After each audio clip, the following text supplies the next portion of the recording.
এক মিনিট দাঁড়া।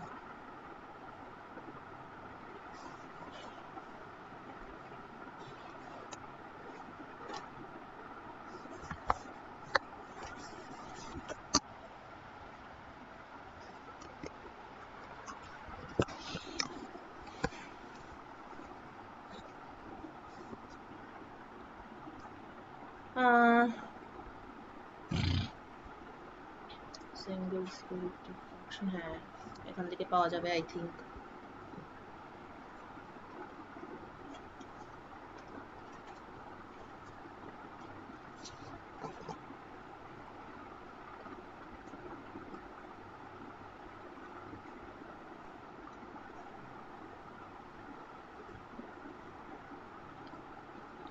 দাঁড়া আমি একটু কেটে গেছিলাম, ইন্টারনেটটা কেটে গেছিল।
ও বাবা, এটা তো দেখাচ্ছে না।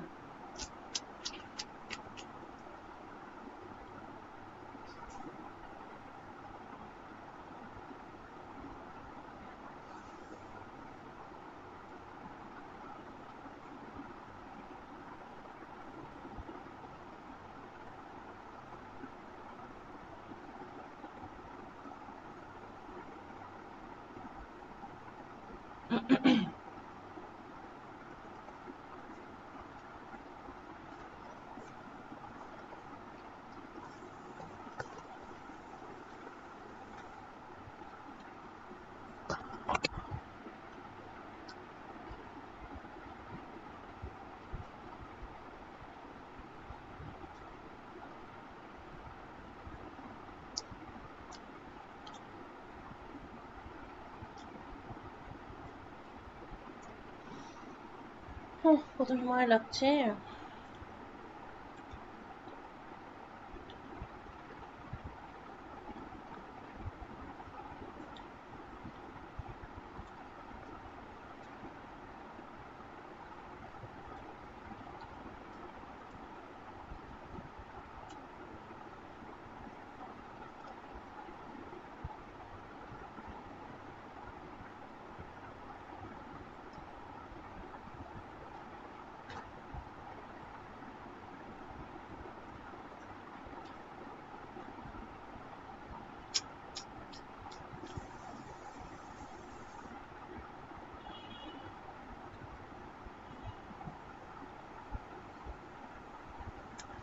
ঠিক আছে, এটা লোড হতে একটু সময় লাগছে। ইন দ্য মিন টাইম ব্যাপারটা একটু বলে দিই। হ্যাঁ, ব্যাপারটা হচ্ছে এটাই, মানে তো যখন দেখা যাবে তখন দেখাবো। যেমন ইয়াংস ডাবল স্লিটের ক্ষেত্রে যেমন ডিটা যত বাড়াচ্ছিলাম তত বেশি বেশি ফ্রিঞ্জ আমার ইয়ের মধ্যে ঢুকে আসছিল, তো স্লিটের ক্ষেত্রেও তাই হবে। যে আমি একটা মানে এরকম একটা চওড়া স্লিটে যদি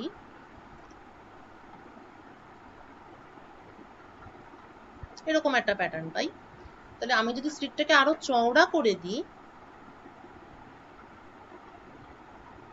তাহলে এই প্যাটার্নটা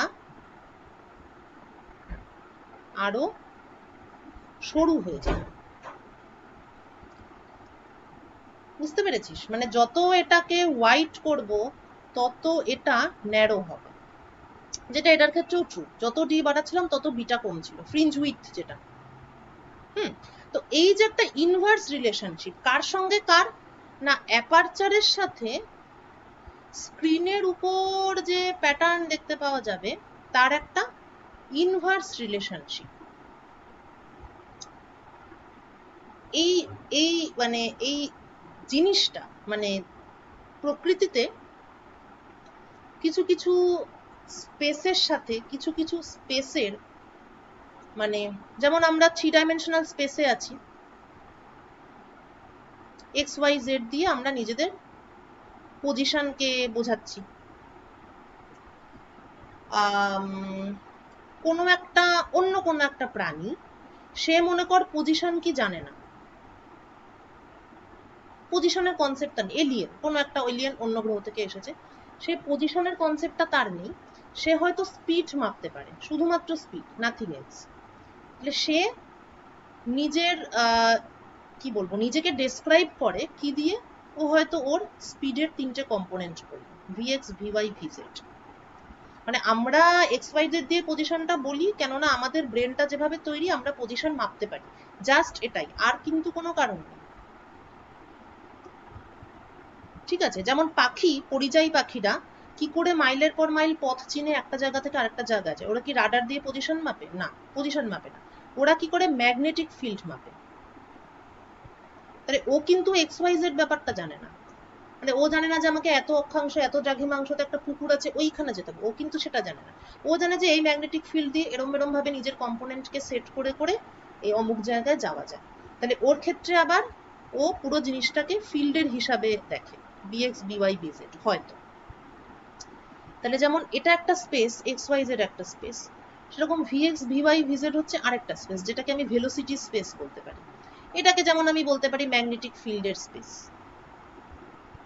ঠিক আছে, তো প্রকৃতিতে মানে নেচারে বিভিন্ন ধরনের স্পেস আছে, এবং কিছু কিছু স্পেসের একটার আরেকটার সাথে ঠিক এই ধরনের ইনভার্স রিলেশনশিপ থাকে, অর্থাৎ একটা স্পেসে কোনো একটা কিছু যত চওড়া হয় অন্য স্পেসে সেই জিনিসটা তত ন্যারো হয়। সবার সঙ্গে সবার এই রিলেশন থাকবে এমন না, কিন্তু নেচারে এই ধরনের ইনভার্স রিলেশনশিপ যাদের মধ্যে আছে, they are very special, they are called conjugates. এইরকম একটা উদাহরণ হলো পজিশন অ্যান্ড মোমেন্টাম বা কে, মানে ওয়েভ ভেক্টর কে, এটাও মোমেন্টামের সঙ্গে রিলেটেড, যাকে মোমেন্টাম এখন যদি আমি নাও দেখি, কারণ এখন আমি ওয়েভ ভেক্টরটাই জানি। তাহলে পজিশন অ্যান্ড কে একটু ভাবলে মনে মানে বুঝতে পারবি যে আমরা যখন অ্যাপারচারে আছি তখন আমরা এক্স দিয়ে পুরো ব্যাপারটাকে মাপছি, কিন্তু আমরা যখন পর্দায় এসে ফেজ ডিফারেন্স মাপছি তখন মানে পর্দায় যে কোথায় কি দেখতে পাবো এটা কিন্তু পজিশনের থেকেও ফেজ ডিফারেন্স দিয়েই ব্যাপারটাকে এক্সপ্রেস করা হচ্ছে। এবং ফেজ ডিফারেন্স যখন আমরা মাপছি তখন কিন্তু আমার কে, এই কে জিনিসটাই ইম্পর্টেন্ট। ইনফ্যাক্ট আমার ওই এক্সপোনেনশিয়ালি কি ছিল, I K Z sine theta, তাই তো? এখানে অ্যাকচুয়ালি কে সাইন থিটা এইটা হচ্ছে একটা পার্ট ইনটু জেড। এই যে কে সাইন থিটা, এই কে সাইন থিটাটাই বিভিন্ন পয়েন্টে বিভিন্ন হচ্ছে বলেই আমি বিভিন্ন রকম প্যাটার্ন দেখতে পাচ্ছি। তাই কোথায় কি দেখতে পাবো সেটা অ্যাকচুয়ালি ডিসাইড করছে কিন্তু কে সাইন থিটা। এখন তাহলে এখানে ম্যাটার করছে অ্যাপারচার, আর এখানে ম্যাটার করছে কে সাইন থিটা। এক্স এক্স হচ্ছে অ্যাকচুয়ালি লেংথ, এক্স এর ইউনিট হচ্ছে লেংথের ইউনিট। কে সাইন থিটা এটার ইউনিটটা কি, লেংথ ইনভার্স, কেননা কে হচ্ছে 2π/λ, অর্থাৎ লেংথটা নিচে আছে। এই যে ইনভার্স, এই কারণেই ব্যাপারটা হচ্ছে যে এই লেংথ যত বাড়বে তত লেংথ ইনভার্সটা তত কমবে, অর্থাৎ স্লিট যত চওড়া হবে এরা তত কাছাকাছি আসবে।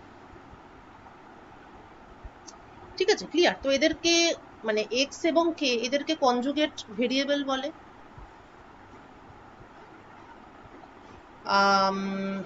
এদের রিলেশনশিপটা ইনভার্স হয়,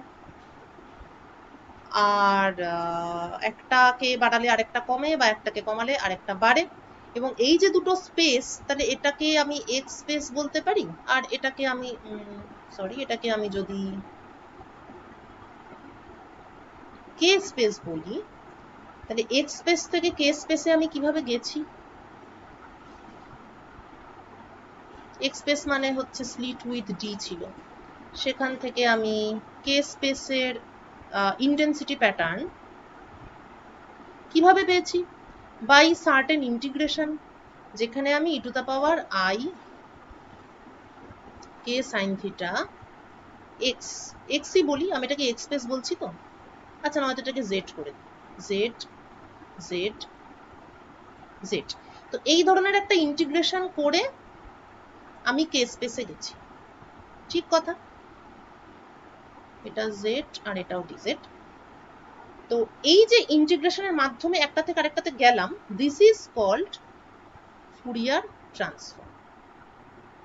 এই ব্যাপারটা যখন অলোক স্যার ওয়েভ পড়াবেন তখন তোরা আরো ডিটেলে পড়বি, কিন্তু মানে দ্য বেসিক ফিজিক্স ইজ, এটাই বেসিক ফিজিক্স, এটাই এসেন্স। হয়তো ম্যাথমেটিক্সটা ডিটেলে পড়বি, কিন্তু মূল বিষয়টা হচ্ছে এটাই যে যখন আমি ওয়েভের সুপারপজিশন কনসিডার করি, সুপারপজিশন অফ ওয়েভস, এটার মানেই হলো কম্বিনেশন অফ কমপ্লেক্স ডিস্টারবেন্স। এবং যখন আমি একটা কোনো অ্যাপারচারের বিভিন্ন পয়েন্ট থেকে ওয়েভ নিচ্ছি, তখন এই কমপ্লেক্স ডিস্টারবেন্স গুলোর মধ্যেও একটা নির্দিষ্ট রিলেশনশিপ চলে আসছে in the form of E to the power I K sine theta Z. যখনই এই ধরনের কোনো রিলেশন চলে আসছে,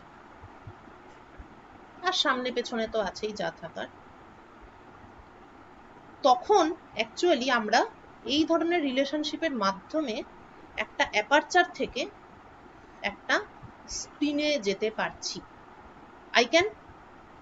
আমি নিজেকে ট্রান্সফার করছি, একটা অ্যাপারচারে বসেছিলাম, একটা ইন্টিগ্রেশনের মাধ্যমে আমি স্ক্রিনে পৌঁছলাম। So that type of mathematical operation is called Fourier transform. Fourier transform সবসময় যে কোনো ভেরিয়েবল থেকে যে কোনো ভেরিয়েবলে যাওয়া যায় না। এক্স থেকে ফুরিয়ার ট্রান্সফর্ম করে কেউ টাইমে যেতে পারবে না, এক্স থেকে ফুরিয়ার ট্রান্সফর্ম করে সবসময় কেতেই যাওয়া যায়, এনার্জি থেকে ফুরিয়ার ট্রান্সফর্ম করে সবসময় টাইমেই যাওয়া যায়। এদের একটা স্পেশাল রিলেশন আছে, বলতে পারিস মেড ফর ইচ আদার। তো এদেরকে বলা হয় কনজুগেট ভেরিয়েবলস, এবং কনজুগেট ভেরিয়েবলস এর বৈশিষ্ট্য হলো এক্স এর দিকে যত সরু হয় কে এর দিকে তত চওড়া হয়, একটা যত কমে অন্যটা তত বাড়ে, বা একটা যত বাড়ে অন্যটা তত কমে।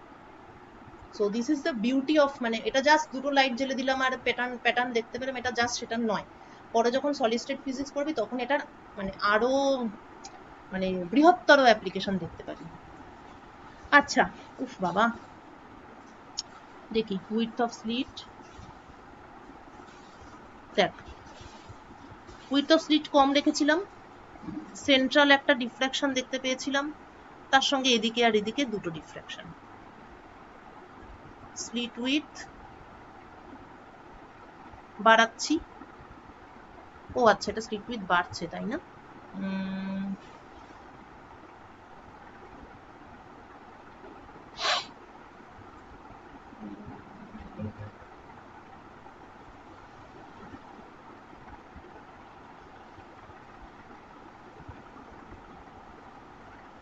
ও এটা আবার কি দেখাচ্ছিল ভাই?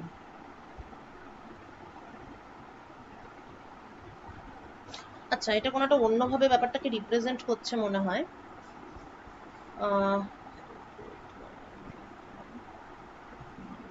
ও না না ঠিকই তো আছে, সরি আমারই একটু গন্ডগোল হয়ে গেছিল। সিট উইথ আমি যত বাড়াচ্ছি তত, হ্যাঁ স্লিট উইথ আমি যত বাড়াবো তত ফ্রিঞ্জ উইথ কমবে, তাই বেশি সংখ্যক ফ্রিঞ্জ দেখতে পাবো। ঠিক আছে, কারণ অ্যাকচুয়ালি ফ্রিঞ্জ দিয়ে ব্যাপারটা দেখাতে পারলে ভালো হতো। স্লিট উইথ আমি যত বাড়াচ্ছি তত ফ্রিঞ্জ উইথ কমবে এবং আরো বেশি বেশি ফ্রিঞ্জ গাদাগাদি করে আমার স্ক্রিনের মধ্যে ঢুকে যাবে। ঠিক আছে, বোঝা গেল? আচ্ছা, এই জিনিসগুলো কোথায় পাবি আমি বলছি। এমনি ক্যালকুলেশন গুলো অপটিক্সের বইতে পাবি, কিন্তু ফুরিয়ার ট্রান্সফর্মের এই জিনিসগুলো ম্যাথ ফিজিক্সের বই ছাড়া পাবি না। ঠিক আছে, ফুরিয়ার ট্রান্সফর্ম সম্পর্কে যেগুলো বললাম সেগুলো ম্যাথ ফিজিক্সের বই ছাড়া পাবি না। তবে তোদের যদি ব্যাপারটা আর কি মনে হয় যে বাহ ব্যাপারটা বেশ ভালো, তাহলে আমি সাজেস্ট করব এখন ম্যাথ ফিজিক্সের বই খুলে না বসে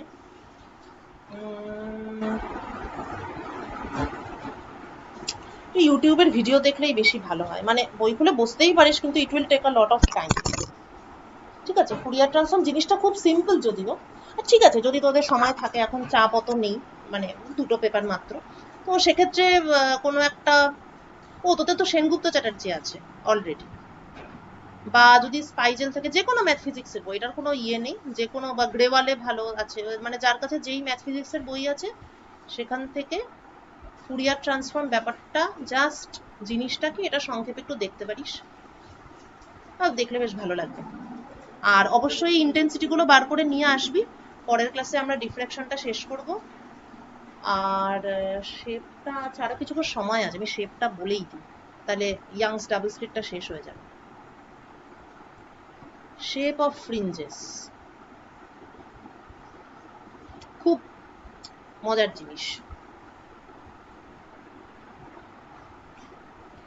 যে ফ্রিঞ্জ গুলো তৈরি হচ্ছে,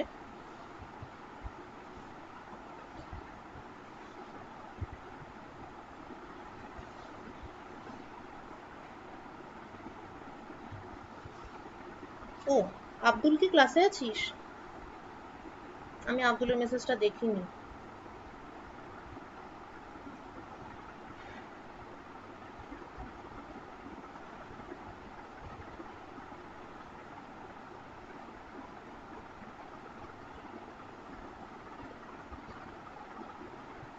অজয় ঘটকের বইতেই ফুরিয়ার ট্রান্সফর্ম আছে, ওখান থেকেই পেয়ে যাবি, কোনো চাপ নেই।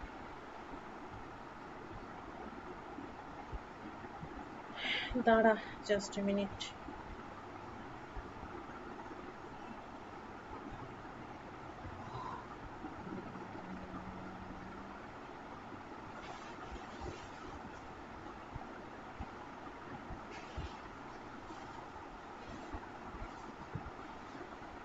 আচ্ছা, তো suppose virtual sources S1 S2 আর পয়েন্ট পি তে ওরা যাচ্ছে, তাহলে S1P মাইনাস S2P, এটা হচ্ছে দা পাথ ডিফারেন্স ডেল্টা। এবার আমরা S1 S2 বরাবর x অ্যাক্সিস ধরলাম, আর এর সঙ্গে পারপেন্ডিকুলারলি আমরা y অ্যাক্সিস ধরলাম। কেন এটা ধরলাম? আমরা ফ্রিঞ্জের শেপ বার করতে চাই, অর্থাৎ আমরা xy ইনভলভ করে একটা ইকুয়েশন বার করতে চাই, সেই জন্য। ঠিক আছে, আচ্ছা, এবার দুজনের মধ্যে গ্যাপ হচ্ছে ক্যাপিটাল ডি, স্মল ডি। ভালো কথা। নাও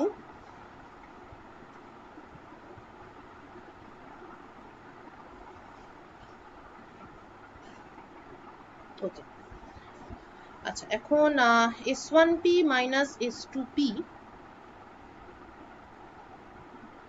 এই ট্রায়াঙ্গেলটা যদি আমি কনসিডার করি, এই যে পয়েন্ট P আছে, তো তার কোঅর্ডিনেট xy, তাহলে S1P হবে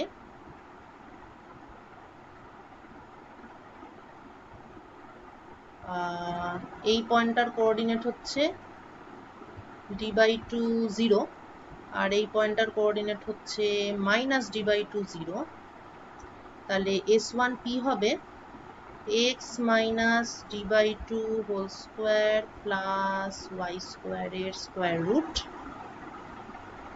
আর S2P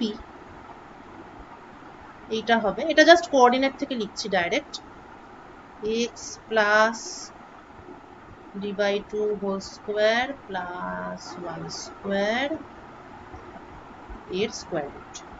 তাহলে এখানে s2p টা বড়, তাই তো? তাহলে s2p minus s1p এটাই লিখছি আমি। this is equal to x plus d by 2 whole square plus y square square root minus x minus d by 2 whole square plus y square square root হলো। এবার এইটা ইকুয়াল টু ডেল্টা, ঠিক আছে? নাও একটাকে ডান দিকে নিয়ে যাই, তাহলে ডান দিকে নিয়ে দুদিকের স্কোয়ার করে দিই। তাহলে এক সাইডে পাবো x by d by 2 whole square plus y square, আর অন্য সাইডে পাবো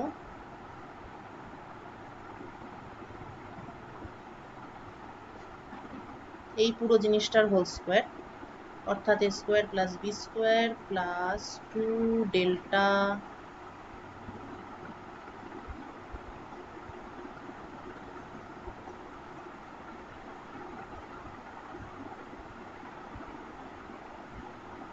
টু ইন্টু ডেল্টা ইন্টু এইটা, ঠিক আছে? এবার খুবই ভালো খবর এটা যে y স্কোয়ার ক্যান্সেল আউট হলো। এটাও খুব ভালো খবর যে x plus D by 2 whole square আছে আর x minus D by 2 whole square আছে। Then a plus b whole square, এটাকে বাদিকে নিয়ে যাব, minus a minus b whole square, so it is হ্যাঁ বসাচ্ছি, হচ্ছে 4 into x into D by 2, আচ্ছা minus delta square equal to right hand সাইডে এটা পুরোটা। আমরা তো এক্স ওয়াই এর একটা ইকুয়েশন বার করতে চাইছি, তাহলে আবার আমরা দুদিকে, মানে আমরা সেটা পেয়েই গেছি, এবার আমরা জাস্ট সিম্পলিফাই করছি, ঠিক আছে? তো আবার দুদিকের স্কোয়ার করব, পুনরায় স্কোয়ার করলে আমরা পাবো 4x square d square plus delta to the power 4 minus 4x d delta square equal to 4 delta square x minus d by 2 whole square plus y square। এটাকে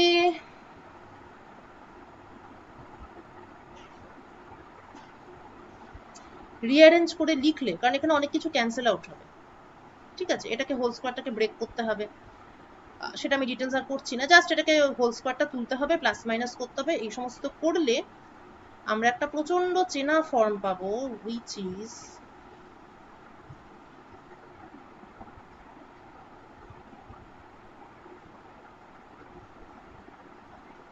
এই। এবার বল এটা কিসের ইকুয়েশন, চটপট বল, নিশ্চয়ই জানিস। হ্যাঁ বল। পরাবৃত্তির ইকুয়েশন। প্যারাবোলা না কি বললি? পরাবৃত্ত। শুনতে পাচ্ছি না।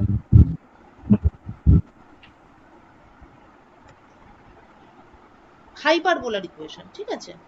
এটা প্লাস হলে প্যারাবোলা হতো, সরি প্লাস হলে ইলিপস হতো, মাইনাস হলে hyperbola. Okay, so it is the fringes, অদ্ভুত জিনিস, এটা তো আগে ভাবিনি যেটা হতে পারে। So the fringes are hyperbolic.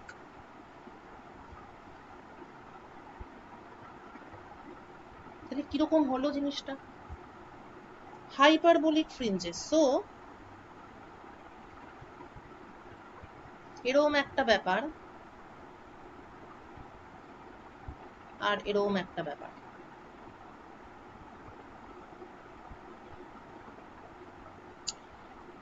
এখানে S1, এখানে S2, এটা আমার এক্স অ্যাক্সিস, এটা আমার ওয়াই অ্যাক্সিস। যে ইকুয়েশনটা পেয়েছি ওটা হাইপারবোলা ইকুয়েশন, অর্থাৎ এরকম টাইপের একটা ব্যাপার। তবে আরো ব্যাপার আছে এখানে, একটাই মাত্র ব্যাপার না, আরো ব্যাপার। সেটা হলো যে ঠিক শুধুমাত্র হাইপার, মানে এটা তো টু ডাইমেনশনাল ব্যাপার নয়, ঠিক আছে? এটা তো একটা স্ক্রিন, আর এটা একটা স্লিট। তো it is actually hyperboloid of revolution. Sorry,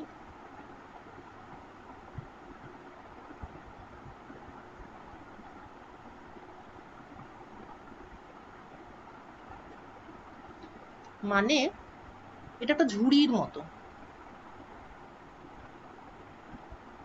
এরকম একটা ঝুড়ি, বুঝেছিস? এরকম একটা গামলা, এরম এরম চারপাশে আছে, চারপাশ দিয়ে এরকম হাইপারবোলা আছে। একটা হাইপারবোলাকে এক্স অ্যাক্সিসের অ্যাবাউটে যদি রোটেট করাই, তাহলে যে ব্যাপারটা হবে সেটা হচ্ছে হাইপারবোলয়েড অফ রেভলিউশন। তাহলে যে স্লিট আছে আমার যে স্লিটটা এরকম থাকে আর কি, দুটো স্লিট তো জেনারেলি এরকম হয়, তাহলে এই স্লিটটাকে কেন্দ্র করে এরকম বিভিন্ন ধরনের ঝুড়ি।